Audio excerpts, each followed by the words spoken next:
बाजार ऊपरी स्तरों से नीचे आ गया है। निफ्टी इस वक्त करीब करीब 37 पॉइंट कमजोरी के साथ कामकाज कर रही है। अभी थोड़ी देर में इसमें गिरावट और ज्यादा हुई है, प्रॉफिट बुकिंग होती हुई दिख रही है। सेंसेक्स सुबह से ही अपनी पकड़ छोड़ रहा था और करीब 185 पॉइंट कमजोरी के साथ कामकाज करा, लेकिन निफ्टी का चार्ट देखिए, इसमें पिछले 15-20 मिनट में और ज़्यादा दबाव देखने को मिल रहा है। हालांकि अभी भी बैंक निफ्टी और मिड कैप इंडेक्स अपनी बढ़त बनाए हुए हैं, ग्रीन में ट्रेड कर रहे हैं। एडवांस डिक्लाइन भी अभी बढ़ने वाले शेयर्स के फेवर में है। 1600 शेयर मजबूती के साथ कामकाज कर रहे हैं, 1227 में कमजोरी है। एक बार जरा कंट्रीब्यूशन का चार्ट दिखाइए कि कौन कौन ज़्यादा दबाव बना रहा है मार्केट के ऊपर और कहाँ से बाजार को सपोर्ट मिल रहा है, तो उससे मोटे तौर पर अंदाजा लगेगा। देखिए, स्टेट बैंक ऑफ इंडिया सबसे बड़ा सपोर्टर है। Britannia, Adani enterprises, HDFC bank की तरफ से मजबूती है, लेकिन इन्फोसिस, कोटक बैंक, डिवीज लैब और एशियन पेंट्स बाजार पर दबाव बना रहे हैं। डिवीज लैब के भी थोड़ी देर पहले नतीजे आए हैं, नतीजे अनुमान से कम हैं, इसलिए इसमें दबाव है, प्रेशर देखने को मिल रहा है। तो ये बाजार का हाल है। कैसे इस वक्त इसको अप्रोच करना चाहिए, इस पर बातचीत करेंगे हम प्रकाशगाबा.com के प्रकाश गाबा जी से। गाबा सर, दबाव लगातार बढ़ता जा रहा है, क्या राय बन रही है आपकी इस वक्त निफ्टी और बैंक निफ्टी पर? बस ज्ञापन खुला था, हमने परसों बात की थी कि एक तो छुट्टी है ट्यूसडे को, आज कारोबार क्यों करेंगे मेरे ख्याल से। और आज एफएनओ इसकी फाइनेंशियल निफ्टी की एक्सपायरी भी है। मेरे ख्याल से थोड़ा डिप मिल सकता है। 18,130 पे का ट्रेड कर रहा है फ्यूचर्स।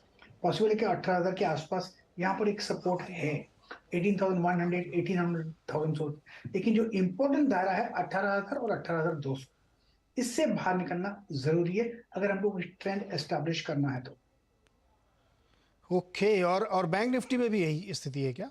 बिल्कुल, बैंक निफ्टी में गिरावट देखी थी, वहां पर भी गैप अप हुआ, थोड़ा सस्टेन कर रहा था करीब 41,500 में, अब वो भी ब्रीच हो चुका। पॉसिबल है कि लो लेवल करीब 41,400 के देखने को मिल सकते हैं, तो यहाँ पर थोड़ा डिप है। ओके, कुछ शेयर्स जो सुबह से बहुत अच्छी बढ़त बनाए हुए हैं उसमें अभी भी वो तेजी बरकरार है। जैसे ब्रिटानिया की हम लोग चर्चा कर रहे थे, 8.5% अभी भी ऊपर है। बैंक ऑफ बड़ौदा 8% से ज़्यादा मजबूत है। अमर राजा, केनरा बैंक, एसबीआई, ये सब अभी भी मजबूती के साथ कामकाज कर रहे हैं और अच्छी मजबूती है। लेकिन जैसा चर्चा हुई थी, डिवीज लैब 7.5% कमज़ोर है। मैरिको में 7% से ज़्यादा कमज़ोरी। वेदांता 6% से ज़्यादा वीक हुआ है। स्कॉट्स कुबोटा में 3.25% की कमज़ोरी है। गाबा सर, ये जो यूजुअल सस्पेक्ट हैं जिसमें लगातार वीकनेस है या जो बहुत अच्छा प्रदर्शन कर रहे हैं, इनमें से कोई आपको इस पसंद आ रहा है या कोई और शेयर आपने आइडेंटिफाई किया? मुझे ब्रिटानिया अच्छा लगता है, जो ब्रेकआउट गैप खुला है कंसोलिडेशन के बाद on a high time frame basis पर। तो मुझे लगता है एक यहाँ पर एक अपमूव मिलना चाहिए, यहाँ पर एक डिप्स बायबल है, इतना कह सकते हैं, क्योंकि जो स्ट्रेंथ है काफी हद तक डेमोन्स्ट्रेट हो रही है। तो ब्रिटानिया पर ध्यान देना चाहिए ऑन द लॉन्ग साइड। रही बात अमर राजा बैटरी की, मैं चार्ट निकाल लेता हूँ अमर राजा बैटरी का। यहाँ पर भी तेजी है, लेकिन इसकी तेजी तो हमने पिछले हफ्ते भी देखी थी, बहुत बढ़िया ब्रेकआउट मिला था, ब्रेकअवे गैप हुआ था, जैसे कि आज ब्रिटानिया में हुआ है। पिछले दिनों हमने देखा था अमर राजा बैटरीज में, ये भी यहाँ पर सस्टेन मूव है। 580 का स्टॉक लगा चले तो मेरे ख्याल से 610, 620 पॉसिबल है अमर राजा बैटरीज में। हाँ, रिजल्ट के बाद अच्छी मजबूती है। गाबा सर, एक स्टॉक है फीएम इंडस्ट्रीज, इसमें 1625 का भाव चल रहा है। पिछले 1-1.5 घंटे में अगर आप देखें तो 2.5-3% की और मजबूती आई, कुल जमा करीब करीब 6% की मजबूती है। कोई राय बनती है इसमें क्या? नाम रिपीट कर देंगे कौन सा? FM, FM? FM, FIEM। हाँ बिल्कुल बिल्कुल। एफआईएम का मैं चार्ट निकाल लेता हूँ, हाँ। क्योंकि यस, एफआईएम चार्ट बढ़िया है मुझे। यस बिल्कुल, मेरे ख्याल से अपमूव मिलना चाहिए। इंटरडे के हिसाब से 1550, 1560 में स्ट्रॉन्ग सपोर्ट जोन है। थोड़ा वक्त देंगे तो 1800 की तरफ भी जा सकता है, क्योंकि जो इसका बेसिक चार्ट स्ट्रक्चर फीएम का अच्छा है, बहुत बढ़िया अपमूव मिला है 850 जोन से करीब 1750, फिर एक साइडवेज कंसोलिडेशन मिला और लगता है यहाँ पर एक पॉजिटिव बायस है फीएम में। Yes, is a delivery based stock, buy and hold. और एक और स्टॉक है अल्कल अमाइंस, जिसमें अभी गिरावट बढ़ रही है, 4.5% कमज़ोर है। अल्कल अमाइंस में देखिए सर, काबा सर, कैसा दिख रहा है चार्ट? काफी गिरावट है, अराउंड 5% तो आज गिरावट है। मेरे हाँ। ख्याल से थोड़ा डिप और 2800 लो लेवल पे पॉसिबिलिटी है, वहां पर शायद सस्टेन कर पाए, लेकिन थोड़ा डिप बाकी है यहाँ पर अल्कल अमाइन। कुछ रीजन क्या है मुझे पता नहीं, लेकिन लगता है थोड़ा डिप बाकी है अल्कल अमाइन। थोड़ा बाकी है, नतीजों का दिन है, इसके लिए भी आज कमजोरी है, 150 रुपये के आसपास वीकनेस देखने को मिल रही है। चलिए बातचीत करेंगे मैरिको के मैनेजमेंट से। दूसरी तिमाही में मैरिको के नतीजे अनुमान से लगभग एक साथ कह सकते हैं ठीक ठाक रहे, लेकिन आउटलुक बहुत अच्छा नहीं है। अभी भी कंपनी को लगता है कि रूरल और छोटे शहरों में डिमांड काफ़ी कम है। आय और एबिटा यानी कामकाजी मुनाफा में 3% की ग्रोथ देखने को मिली है। मार्जिन भी 1% का हालांकि सुधर गया है, लेकिन मुनाफे में प्रेशर देखने को मिल रहा है। तो नतीजों पर बातचीत करने के लिए हमारे साथ हैं कंपनी के CFO पवन अग्रवाल जी। पवन जी, बहुत बहुत स्वागत है आपका CNBC आवाज़ पर। और नतीजे ठीक दिख रहे हैं, लेकिन ऐसा लग रहा है कि एनवायरनमेंट बहुत चैलेंजिंग है। तो मेरा पहला सवाल ये है आपसे कि जो तमाम कंपनीज भी कह रही हैं, तमाम सर्वेज भी कह रहे हैं कि रूरल इलाकों में या छोटे शहरों में डिमांड के ऊपर एक चैलेंज है, तो ये पूरा ऑपरेटिंग एनवायरनमेंट आपके लिए कैसा है? अगर हम पिछले क्वार्टर के नतीजों की बात करें तो ऑफ कोर्स एक काफी चैलेंजिंग ऑपरेटिंग एनवायरनमेंट है। और अगर आप देखोगे तो एफएमसीजी सेक्टर की वॉल्यूम ग्रोथ पिछले 4 क्वार्टर से नेगेटिव आ रही है, और उसके अगेंस्ट में हमने एक पॉजिटिव 3% वॉल्यूम ग्रोथ दी है इंडिया बिजनेस में। और उसमें भी अगर आप देखोगे तो कोविड का एक बेस इम्पैक्ट है। तो अगर आप उसको 3 साल के CAGR पर देखें तो वो वॉल्यूम ग्रोथ अप्रोक्सीमेटली 7% के आसपास आती है और रेवेन्यू ग्रोथ 11% के आसपास है। सो इस हिसाब से हमारी परफॉर्मेंस काफ़ी हेल्दी रही है, लेकिन डिमांड इन्वायरमेंट, डिमांड सेंटिमेंट्स थोड़े वीक है। और specially on the rural side, जहाँ पे हम ये देख रहे हैं कि पिछले 4-5 क्वार्टर से rural has been lagging urban growths. तो और स्पेशली बॉटम ऑफ पिरामिड में हमको डिमांड में ज़्यादा इशू दिख रही है as compare to the premium portfolio और डिस्क्रिशनरी पोर्टफोलियो। ये बहुत ही सही बात आपने कही कि बॉटम ऑफ पिरामिड में काफ़ी दिक्कत है। बहुत सारी कंपनीज के अलग अलग आप देखें तो वैसे ही नतीजे आ रहे हैं। आप कह रहे हैं कि 3 साल के एवरेज में देखें तो वॉल्यूम ग्रोथ सस्टेन करी, कोविड के को माइनस कर दें, एक्स कोविड। लेकिन चूंकि कोविड में बहुत सारी चीज़ें बदल गई हैं, तो अगर आपकी करंट वॉल्यूम ग्रोथ को मैं देखूं तो क्या उम्मीद करें कि स्टेबल रहेगी या कुछ इसमें इम्प्रूवमेंट होगा? जैसे कि मैंने कहा कि बॉटम ऑफ पिरामिड और रूरल वगैरह ऐसी जगहों पर हमको ज़्यादा स्ट्रेस दिख रहा है। और अगर आप सेक्टर के रिजल्ट्स भी देखें तो जो प्रीमियम पोर्टफोलियो है, डिस्क्रिशनरी पोर्टफोलियो है, वहाँ पर फिर भी एक ग्रोथ अच्छी दिख रही है।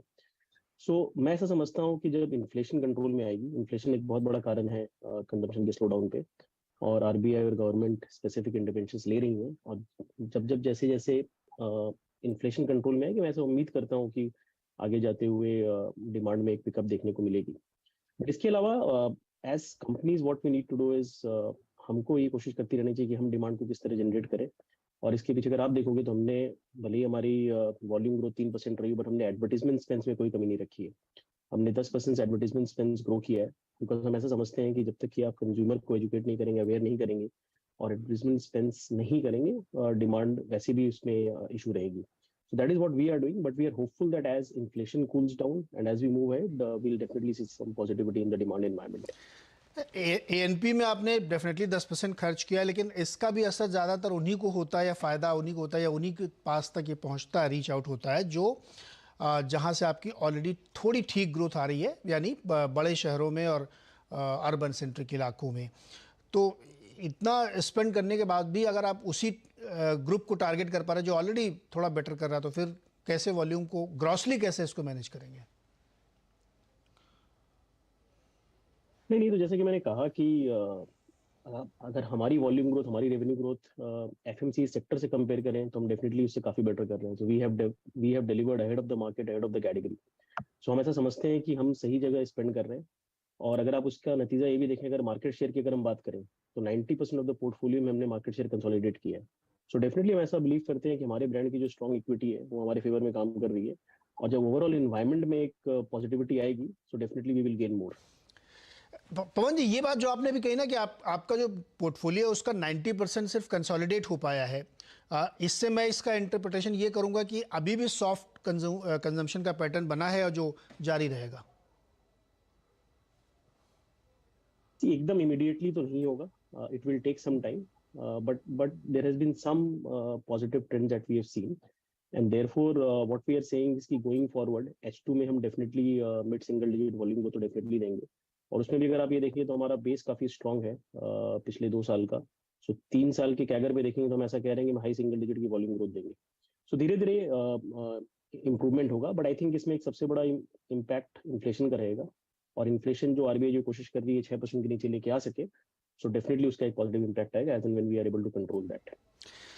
पवन जी, इंटरनेशनल कारोबार आपका कंपैरेटिवली डोमेस्टिक के सामने थोड़ा बेटर था, और उसका एक कारण ये भी हो सकता है कि यूरोप और अमेरिका जहाँ सबसे ज़्यादा दिक्कतें, वहाँ पे आपका उतना प्रेजेंस नहीं। आपका गल्फ़ वाला इलाका या हमारे अड़ोस पड़ोस के जो देश हैं वहाँ ज़्यादा है। क्या यही वजह है? और साथ ही साथ जो बहुत ही स्ट्रॉन्ग करेंसी है, मतलब डॉलर, तो उसका भी फ़ायदा मिल रहा है? तो दो तीन चीजें कहना चाहूंगा मैं। सबसे पहली बात, इंटरनेशनल बिजनेस हमारा एक बहुत ही डिफरेंशिएटिंग बिजनेस है, जिसमें हमने लगातार पिछले 7 क्वार्टर से डबल डिजिट ग्रोथ हम दे रहे हैं। और ये 7वां क्वार्टर था जहाँ पे हमने अप्रोक्सीमेटली इस क्वार्टर में हमने 11% कॉन्स्टेंट करेंसी ग्रोथ दी है। सेकेंडली, आपने करेंसी डिप्रिसिएशन की बात करी और मैक्रो इकोनॉमिक एनवायरनमेंट की बात करी in international markets. Thankfully we are present in those markets जहाँ पे मैक्रो इकोनॉमिक चैलेंजेस इतनी स्ट्रॉन्ग नहीं है। फॉर एग्जाम्पल, हमारा 50% बांग्लादेश से आता है, फिर वियतनाम से आता है, मिडल ईस्ट और कुछ एक अफ्रीकन कंट्री से आती है। Thankfully, we are not present in developed economies, and therefore, I think the problem is more pronounced in those economies. So, therefore, we are quite confident कि पिछली अगर हमने 7 क्वार्टर में डबल डिजिट ग्रोथ दी है, तो हम ये डबल डिजिट ग्रोथ की जर्नी बरकरार रखेंगे और सारे मार्केट्स में हम अच्छी ग्रोथ देंगे, ऐसा उम्मीद करते हैं। पवन जी, एक एक आपका जो प्रोडक्ट है पैराशूट यानी नारियल का तेल, और वो बहुत सिग्निफिकेंटली उसका जो वॉल्यूम है कमज़ोर हुआ है। 3% तो डायरेक्टली दिखा है, और उसमें आगे भी ऐसा लग रहा है कि वीकनेस रहेगी, क्योंकि आप खुद ही मान रहे हैं कि छोटे शहरों में, रूरल इलाके में डिमांड नहीं है। तो कैसे संभालेंगे इसको? सारे पोर्टफोलियो अगर आप देखें तो इसमें एक पैराशूट कोकोनट ऑयल और वैल्यू एडेड हेयर ऑयल में थोड़ी मंदी देखी गई। अगर आपने सही कहा कि 3% की वॉल्यूम डिक्लाइन रही है, तो इसमें क्या हुआ है कि कोपरा के दामों में थोड़ी कमी देखी गई और हम उसमें प्राइस करेक्शंस लेते रहे हैं। बट कोपरा के दाम हमारे एक्सपेक्टेशंस से थोड़ी ज़्यादा गिरे और therefore to that extent we have been doing a catch up with respect to pricing. But हमने स्पेसिफिक प्राइसिंग इंटरवेंशंस लिए हैं और गोइंग फॉरवर्ड हम ऐसा उम्मीद करते हैं कि पैराशूट भी आगे सेकंड हाफ में will come back to the growth trajectory. Pawan ji, एक चीज़ समझाइए, चूँकि आप कह रहे हैं कि कीमतें गिरी हैं, इसकी वजह से आपको नुकसान भी हुआ है और इन्वेंट्री मैनेज करना पड़ा आपको। अब चूंकि नॉर्मलाइजेशन के प्रोसेस में है, आप मान रहे हैं कि कोपरा प्राइसेस स्टेबल हो रही हैं, तो क्या मैं एक्सपेक्ट करूं कि कुछ प्रोडक्ट में जहां पे प्रीमियमेशन है, कुछ प्राइस हाइक लेंगे आप? नहीं, इनफैक्ट हमारी दो कैटेगरीज में, जो पैराशूट, कोकोनट ऑयल और सफोला एडिबल ऑयल, इनके जो रॉ मटेरियल्स हैं, इनके दामों में हमने कमी पाई है। For example, copra sequentially 4-5% down था और राइस ब्रान ऑयल जो सफोला एडिबल ऑयल में जाता है, वो अप्रोक्सीमेटली 10-12% डाउन था। सो उसके in response to that correction in the raw material prices, हमने इनफैक्ट प्राइस कट्स किए।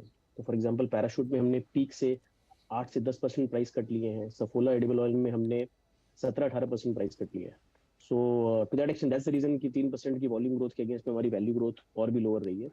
तो अगर इसमें दाम इसी तरह रहे तो हम इसमें और कोई प्राइस इंक्रीज नहीं लेंगे।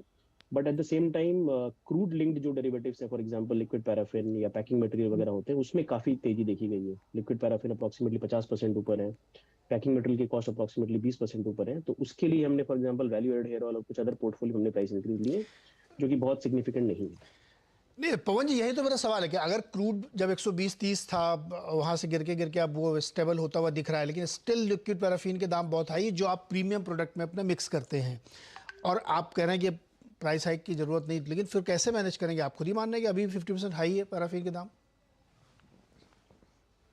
हाँ, बस उसमें देखने की बात है कि क्रूड ऑयल भले ही वो 125-130 से जाकर के 90 पे आ गया हो, बट सच्चाई ये है कि पिछले साल से कंपेयर करोगे तो पिछले साल से it is still far higher. और लिक्विड पैराफिन की प्राइस 1 लाख से आता है, एंड देयरफॉर वाईओवाई अगर मैं बात करूँ पिछले साल की मुकाबले, तभी भी 45 से 50% ऊपर है। ओके, एक सवाल और बनता है सर, आपका जो कंसोलिडेशन है पोर्टफोलियो लेवल पे, वो हो गया है, और ज़्यादातर प्रोडक्ट में मार्केट शेयर में कोई बहुत ज़्यादा इंक्रीज़ नहीं देखने को मिल रही है। अभी हम लोगों ने चर्चा में किया कि 90% के आसपास जो है पोर्टफोलियो कंसोलिडेट कर गया है। क्या आपको लगता है कि आपको कुछ नए लॉन्चेस या नए तरीके से इसको पुश करना पड़ेगा रूरल इलाके में? मैं ये सवाल इसलिए बार बार आपसे पूछ रहा हूँ क्योंकि रूरल इलाके की ग्रोथ को कैटलाइज करने के लिए कोई उपाय नहीं दिख रहा है। ना ही क्रॉप उतनी अच्छी हुई है, ना ही उनके हाथ में पैसे हैं, ना ही एम्प्लॉयमेंट इतना जनरेट हो रहा है। तो फिर कैसे आप इस चीज़ को मैनेज करेंगे? बल्कि अगर आप कहो तो सारे पोर्टफोलियो में हमने जो भी सिग्निफिकेंट पोर्टफोलियो हमने मार्केट शेयर गेन किया है। अगर हम कोकोनट ऑयल की बात करें, in spite of 3% volume decline, हमने वहाँ पे 20 basis points market share gain किया है। वैल्यू एडेड हेयर ऑयल हमने 80 basis points market share gain किया है। सफोला ओट्स में हमने 320 बेसिस पॉइंट्स गेन किया है। सो हम सारे पोर्टफोलियो पे मार्केट शेयर गेन कर रहे हैं। और जैसा कि मैंने कहा कि हमने एडवर्टीजमेंट स्पेंस में कोई कटौती नहीं की है, इनफैक्ट उसको 10% से ग्रो किया। तो हमें ऐसा लगता है कि हम कैटेगरी से बेटर परफॉर्म करेंगे और मार्केट शेयर गेन करते रहेंगे। ओके, एक लास्ट क्वेश्चन और पवन जी, ये फूड सेगमेंट आपका कैसा प्रदर्शन कर रहा है और उसके आगे के लिए क्या आउटलुक है? फूड सेगमेंट में हमने काफी अच्छी ग्रोथ देखी है। In fact it has grown by 26%। और हमने फूड्स की जो एक एस्पिरेशनल टारगेट ली थी, 2 साल पहले फूड्स का पोर्टफोलियो 200 करोड़ के नीचे था और हमने कहा था कि हम FY24 तक उसको 850 से 1000 करोड़ बनाएंगे।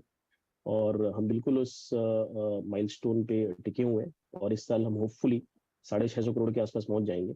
सो फूड्स में हमने काफी डाइवर्सिफिकेशन भी किया है और जो भी हमने नए प्रोडक्ट्स लाए हैं सफोला के अंदर में, काफी उसमें अच्छी रिस्पॉन्स देखने को मिल रही है। सो हम काफी होपफुल है कि जो हमने एस्पिरेशनल टारगेट अपने लिए डिफाइन करी थी वो हम अचीव कर पाएंगे। जी, तो पवन जी बहुत बहुत शुक्रिया हमारे साथ जुड़ने के लिए। मैरिको के नतीजे इनलाइन या सबड्यूड कह सकते हैं आप, लेकिन आगे के रास्ते चैलेंजिंग होंगे। मानते हो कि रूरल इलाकों में, छोटे शहरों में डिमांड का बड़ा चैलेंज है और एफएमसीजी का मैसिव मार्केट वहीं होता है। और पिछले अगर आप कुछ 6, 8, 10 महीने देखें तो एफएमसीजी की जो वॉल्यूम ग्रोथ है वो या तो नेगेटिव रही है या 0.5% के आसपास रही है एवरेज बेसिस पे। तो देखते हैं आगे कैसे इन चीज़ों को मैनेज करती हैं कंपनियां। पवन जी बहुत बहुत शुक्रिया हमारे साथ जुड़ने के लिए। मैरिको का शेयर नज़र डालिए आप, आज वीकनेस के साथ कामकाज करता हुआ दिख रहा है और इस वक्त का प्राइस जो है 7% कमज़ोर है 501 रुपये में। छोटा सा एक ब्रेक के बाद मार्केट के बाद।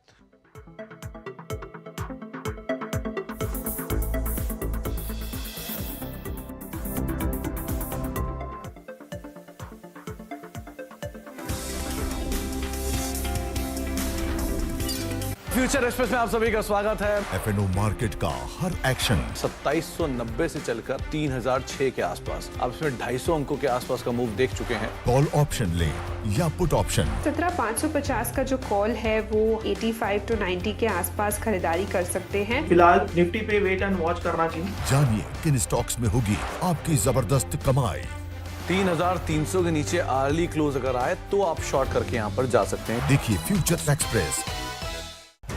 बाजार शुरू होने से पहले कीजिए मुनाफे की तैयारी। जहाँ से कॉल राइटर्स बाहर निकल रहा है वहाँ पे बाय कर दीजिए और जहाँ पे पुट राइटर कन्विक्शन है वहाँ पे डिप पे बाय कीजिएगा। जानिए सेंसेक्स और निफ्टी की कैसी होगी चाल। बहुत बढ़िया मूव्स एंजॉय कर रहा है ये स्टॉक। ब्लैक पैटर्न का ब्रेकआउट, बाय 1210 तक की तैयारी। कौन से स्टॉक्स आपको बनाएंगे मालामाल? 590 के ऊपर खरीदेंगे, 580 के स्टॉप लॉस है, 620 के टारगेट के लिए। देखिए मुनाफे की तैयारी।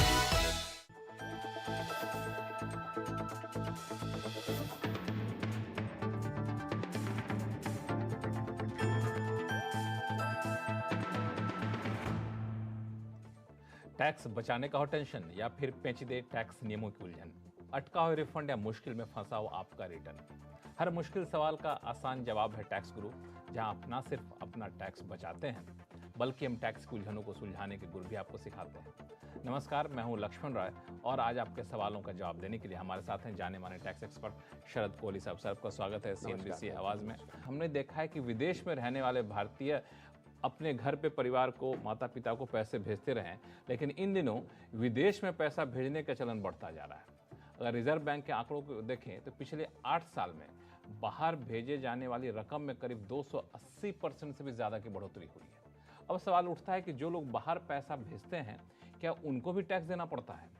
कोहली साहब, सवाल जायज़ है कि नहीं? बिल्कुल जायज़ है। और लक्ष्मण, पैसा लिबरलाइज रेमिटेंस स्कीम जो चलती है 2.5 लाख जो 2020 में शुरू की गई थी। जी हाँ, प्रति भारतीय, नहीं स्कीम तो पहले से है, उसकी लिमिट चेंज की गई। प्रति भारतीय प्रति वर्ष आप $2.5 लाख तक एक साल में भेज सकते हो। लोग इसका भरपूर फायदा उठा रहे हैं, पढ़ाई लिखाई के लिए, लोन लेने के लिए, निवेश करने, लोन देने के लिए, निवेश करने के लिए, वगैरह वगैरह।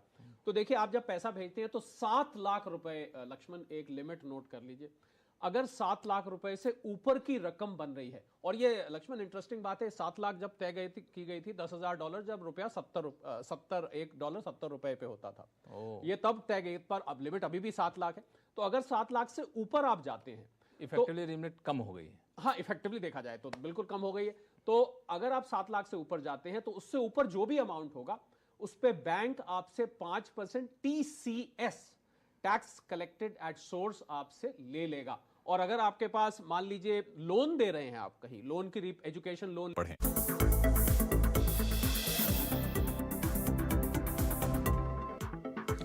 स्वागत है एक बार फिर से आपका। और बाजार लगभग वैसी स्थिति में बना हुआ है। वीरेंद्र हमारे साथ जुड़ गए। वीरेंद्र, क्या चल रहा है भाई मार्केट में?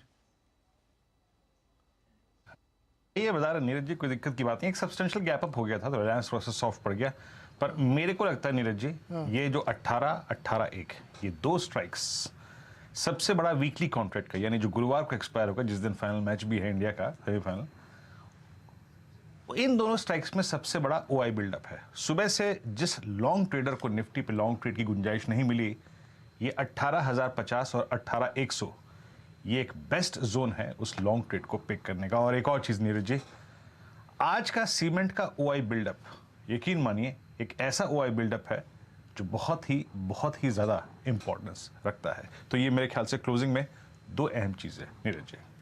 ओके, तो सीमेंट और बैंक में नजर रहेगी और कई सारी स्ट्रेटजीज बनेंगी और बहुत सारे स्टॉक्स पे जो है बड़ा शार्प मूव देखने को मिला है रिजल्ट के अकॉर्डिंगली, जैसा है अच्छे या बुरे। तो खैर अगले 1-1.5 घंटे में आपके लिए बहुत बढ़िया स्ट्रेटजीज बनेंगी और आपको उसी हिसाब से अपने ट्रेड को ड्राइव करना चाहिए। चलिए आप एक छोटा सा ब्रेक लेते हैं और ब्रेक से जब वापस आएंगे तो वीडियो तो जुड़े ही हुए हैं, हर्षदा और अनुज भी आपके साथ जुड़ेंगे और स्ट्रेटजीज बनाएंगे आपके लिए।